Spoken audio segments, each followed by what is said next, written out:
नमस्कार साथियों, आप सभी का स्वागत है अपने YouTube चैनल रोज़र क्लासेस 124 में। साथियों, मैं आशा करता हूं कि आप सभी स्वस्थ होंगे और आपकी स्टडी भी बहुत ही अच्छी चल रही होगी।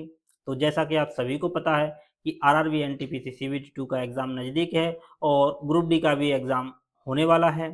तो उसी को देखते हुए हम आरआरबी एनटीपीसी से संबंधित और ग्रुप डी से संबंधित और भी जो गवर्नमेंट एग्ज़ाम हैं उनसे संबंधित करंट अफेयर्स के सीरीज को देख रहे हैं। तो उस सीरीज में यह हमारा पार्ट 3 है। तो साथियों, यदि आपने पार्ट 1 और 2 नहीं देखा है तो इस वीडियो के बाद आप जाकर उन वीडियो को भी देख लीजिए, जिससे आपके एग्जाम में उनसे काफ़ी हेल्प मिलेगी। तो साथियों, यदि यह वीडियो आपको अच्छा लगे तो प्लीज़ लाइक शेयर और सब्सक्राइब करना ना भूलें, क्योंकि आपको भी पता है कि एक वीडियो बनाने में बहुत मेहनत लगती है। तो आप सभी अपना प्यार बनाए रखें। तो चलिए देर ना करते हुए वीडियो स्टार्ट करते हैं।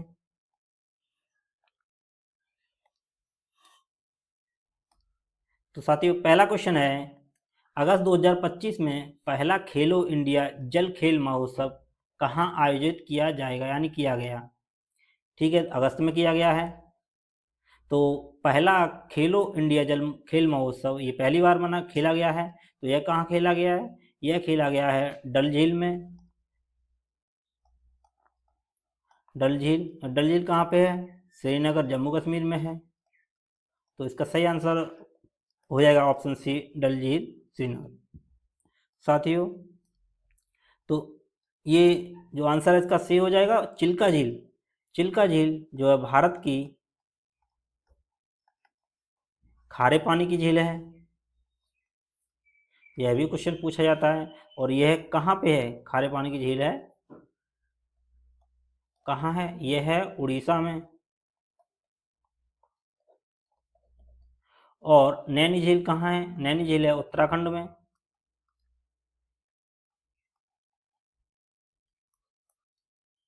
और गोवा, गोवा में से साथियों जो क्वेश्चन पूछे जाते हैं वो पूछे जाते हैं गोवा के डांस, जो मुख्यतः इंपॉर्टेंट हैं, जैसे फुगदी डांस, सिग्मो, धालो, देखनी। ये कुछ महत्वपूर्ण डांस हैं जो गोवा से संबंधित हैं और यह पूछे जाते हैं। सबसे ज़्यादा पूछा जाता है फुगदी और सिग्मो। आप इन्हें अच्छे से नोट कर लीजिए। चलिए नेक्स्ट देख लेते हैं।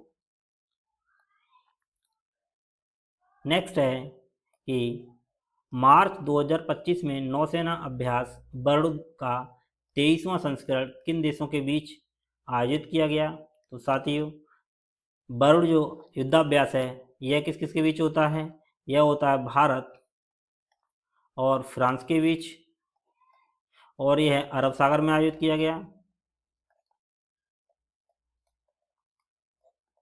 और यह संस्करण क्या था? यह 23वां था।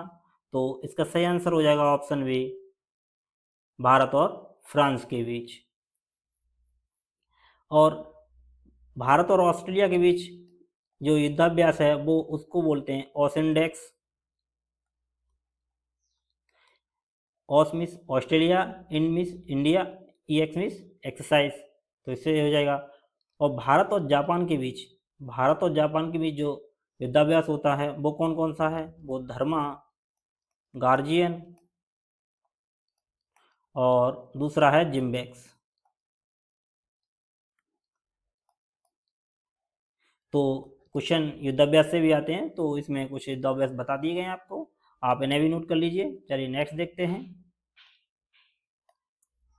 नेक्स्ट है कि किस राज्य सरकार ने लड़ा किस राज्य सरकार ने सड़क पर रहने वाले बच्चों को बचाकर उन्हें स्कूल में दाखिल कराने के लिए ऑपरेशन जीवन ज्योति 2 लॉन्च किया है यानी शुरू किया है। तो किसने शुरू किया है? ये किया है साथियों पंजाब सरकार ने। इसमें क्या है कि जो सड़क पे जो बच्चे हैं वो भीख मांगते हैं, उन्हें जो शिक्षा देने के लिए ऑपरेशन जीवन ज्योति 2.0 शुरू किया गया है और यह किया है पंजाब सरकार ने। तो इसका सही आंसर है ऑप्शन बी, पंजाब। चलिए नेक्स्ट देख लेते हैं। नेक्स्ट है कि 73वें मिस यूनिवर्स 2024 की विजेता कौन बनी है? तो 73 में जो मिस यूनिवर्स बनी है वो कौन बनी है? विक्टोरिया केजोर थील्विंग। कौन है? विक्टोरिया केजोर थील्विंग। यह कहाँ की हैं? यह हैं डेनमार्क की। तो कभी कभी जो मिस यूनिवर्स बनी है उनके देश का नाम भी पूछ लेता है, या कहाँ से हैं, तो वो हैं डेनमार्क से। कौन बनी है? विक्टोरिया केजोर थील्विंग। चलिए नेक्स्ट देख लेते हैं।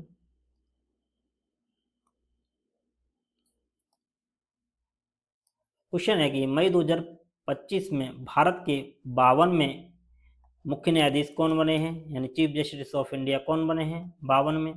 तो 52 में बने हैं बी आर गवई, यानी ऑप्शन इसका बी आंसर सही है, बी आर गवई। और 51 में कौन थे? 51 में थे संजीव खन्ना। ठीक है, तो इसका सही आंसर है ऑप्शन बी। चलिए नेक्स्ट देख लेते हैं। नेक्स्ट है जनवरी 2025 में विश्व स्वास्थ्य संगठन WHO ने किस देश को मलेरिया मुक्त घोषित किया है?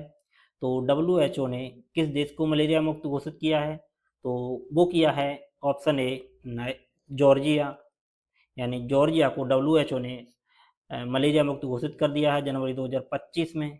साथियों, जॉर्जिया की जो कैपिटल है वो है तिब्लिसी, और नाइजर की जो कैपिटल है वो है अबूजा। और कांगो, कांगो के नाम से दो देश हैं, एक है कांगो गणराज्य और दूसरा है कांगो लोकतांत्रिक गणराज्य। लोकतांत्रिक गणराज्य। तो गणराज्य की जो कैपिटल यानी कांगो गणराज्य की जो कैपिटल है वो कौन सी है, और लोकतांत्रिक कांगो लोकतांत्रिक गणराज्य की जो कैपिटल है वो कौन कौन सी है? तो चलिए देख लेते हैं। तो गणराज्य की कैपिटल है ब्राज़ीविले, और लोकतांत्रिक गणराज्य की जो कैपिटल है वो है किंशासा। ठीक है, तो ये उनकी कैपिटल हैं। और भूटान की तो आपको पता ही है, थिम्पू। हाँ, भूटान से मोस्ट इम्पोर्टेंट क्वेश्चन ये है कि भूटान के साथ भारत ने भूटान के साथ एक रेलवे परियोजना सहमति व्यक्त की है, जो भारत के कोकराझार, कोकराझार कहाँ है? असम में। असम से लेके भूटान के गलेफू या गेलेफू को कनेक्ट करेगी, जिसकी लंबाई 69 किलोमीटर है। तो ये मोस्ट इंपॉर्टेंट क्वेश्चन है, बहुत ही मोस्ट इंपॉर्टेंट क्वेश्चन है, तो आप इसे जरूर देख लीजिए। हालांकि इसको हमने इससे पिछले वाले वीडियो में कवर किया है। तो इसका सही आंसर है ऑप्शन ए जॉर्जिया। नेक्स्ट प्रश्न देख लेते हैं। नेक्स्ट प्रश्न है कि दिल्ली की नई मुख्यमंत्री के रूप में किसे नियुक्त किया गया है? तो दिल्ली की नई मुख्यमंत्री जो बनी है वो बनी है रेखा गुप्ता। ऑप्शन ए इसका सही आंसर है, रेखा गुप्ता। चलिए नेक्स्ट देखते हैं। हालांकि इसमें डिटेल्स बताने की जरूरत है नहीं। हाँ, ये क्वेश्चन इंपॉर्टेंट है कि भारत का पहला गिद्ध पोर्टल किस राज्य में लॉन्च किया गया? तो भारत का पहला गिद्ध पोर्टल किस राज्य में लॉन्च किया गया है? तो वो किया गया है ऑप्शन सी असम में। और साथ ही असम जो है खुद का सैटेलाइट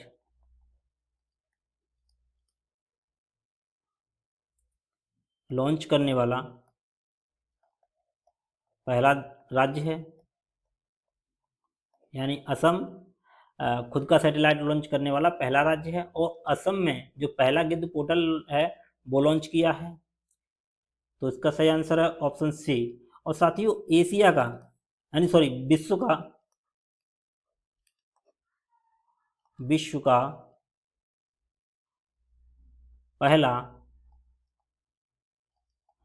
का पहला एशियाई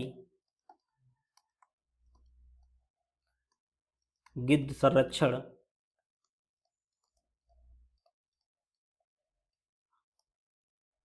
केंद्र यानी सेंटर वो कहाँ बनाया गया? वो बनाया गया यूपी के महाराजगंज में। ये साथियों मोस्ट इम्पोर्टेंट क्वेश्चन है ये भी और ये भी दोनों। आई होप के समझ में आया होगा। चलिए नेक्स्ट देख लेते हैं।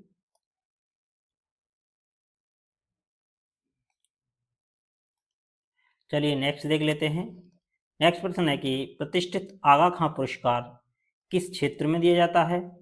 तो प्रतिष्ठित आगा खां पुरस्कार किस क्षेत्र में दिया जाता है? वो दिया जाता है ऑप्शन सी वास्तुकला। तो इसका सही आंसर है ऑप्शन सी वास्तुकला। चलिए नेक्स्ट देख लेते हैं। नेक्स्ट प्रश्न है कि 2025 में एबेल पुरस्कार किसे दिया गया? तो 2025 में जो एबेल पुरस्कार जो दिया गया था, ये दिया गया था ऑप्शन बी मसाकी काशीवारा को। तो जो एबेल पुरस्कार है वो मसाकी काशीवारा को 2025 में दिया गया था, और 2024 का जो दिया गया था वो किसे दिया गया था? वो दिया गया था माइकल टेलाग्रांड। ये दोनों आपको याद रखने हैं। 2000 का पूछे तो 2000 का माइकल टेलाग्रांड को दिया गया है, और 2025 का पूछे तो वो मसाकी काशीवारा को दिया गया है। चलिए नेक्स्ट देख लेते हैं। नेक्स्ट है कि किस राज्य सरकार ने सभी अनुसूचित जनजाति आवासीय विद्यालयों का नाम बदलकर महर्षि वाल्मीकि आवासीय विद्यालय कर दिया है? तो किस राज्य ने कर दिया है? तो ये कर दिया है कर्नाटक सरकार ने। जो अनुसूचित जनजाति आवासीय विद्यालयों का नाम बदलकर महर्षि वाल्मीकि आवासीय विद्यालय कर दिया है, वो कर्नाटक सरकार ने कर दिया है। और कर्नाटक में जो कुछ नेशनल पार्क हैं वो इम्पोर्टेंट हैं। एक है बांदीपुर नेशनल पार्क, और दूसरा है बन्नेरघट्टा,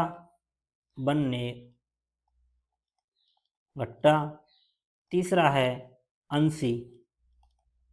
ये भी पूछा गया है कि अंसी नेशनल पार्क कहाँ है? तो वो है कर्नाटक में। और एक और है कुद्रेमुख, वो भी कर्नाटक में है।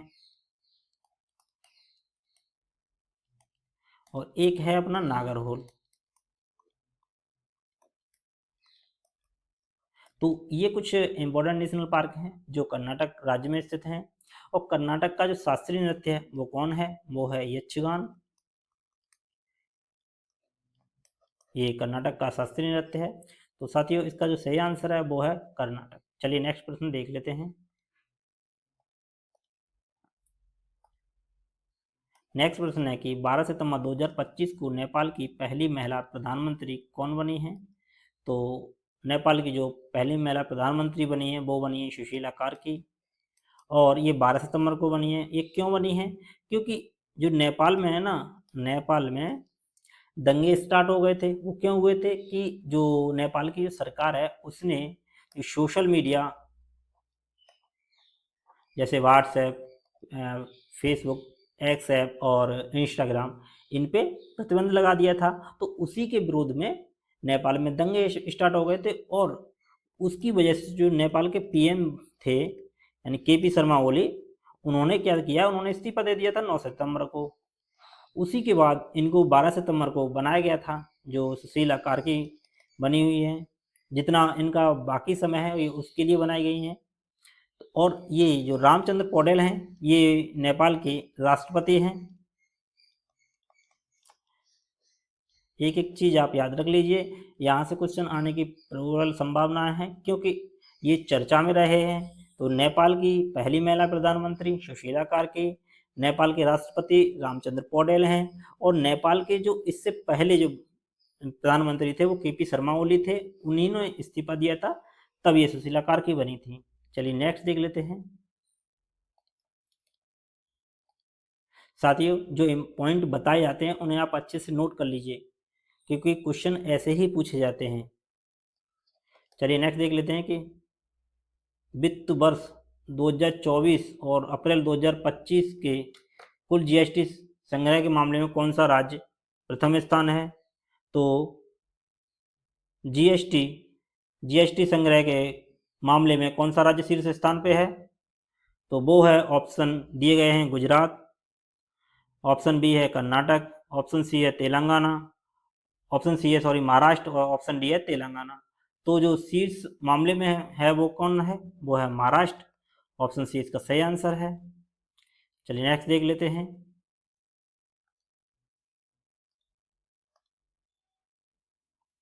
नेक्स्ट प्रश्न है कि किस पुरुष फुटबॉल खिलाड़ी ने बैलन डी अवार्ड जीता है। तो वो किसने जीता है, वो बैलन डी अवार्ड जीता है उस्मान डेम्बले ने, उस्मान डेम्बले। तो इसका सही आंसर है ऑप्शन डी। चलिए नेक्स्ट देख लेते हैं।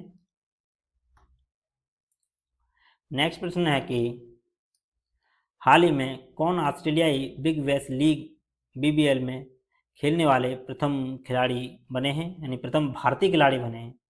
साथियों आपको क्वेश्चन देख के लग रहा होगा कि क्वेश्चन मोस्ट इंपॉर्टेंट ही कराए जा रहे हैं, इसीलिए हमने जो इसका टाइटल रखा है most expected current affairs question.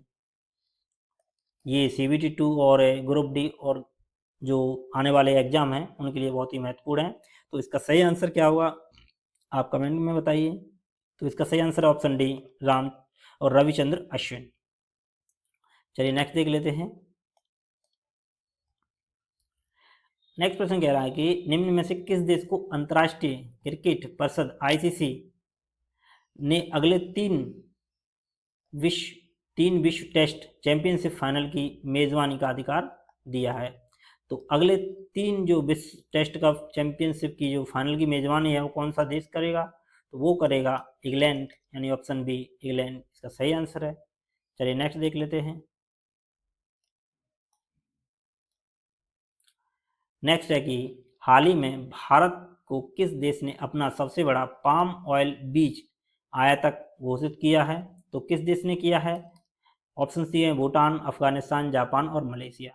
तो भारत को मलेशिया ने अपना सबसे बड़ा पाम ऑयल बीज आयातक घोषित किया है। तो इसका सही आंसर है ऑप्शन डी मलेशिया।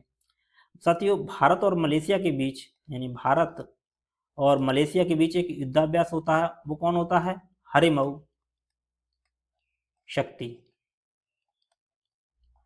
ये इंपॉर्टेंट है।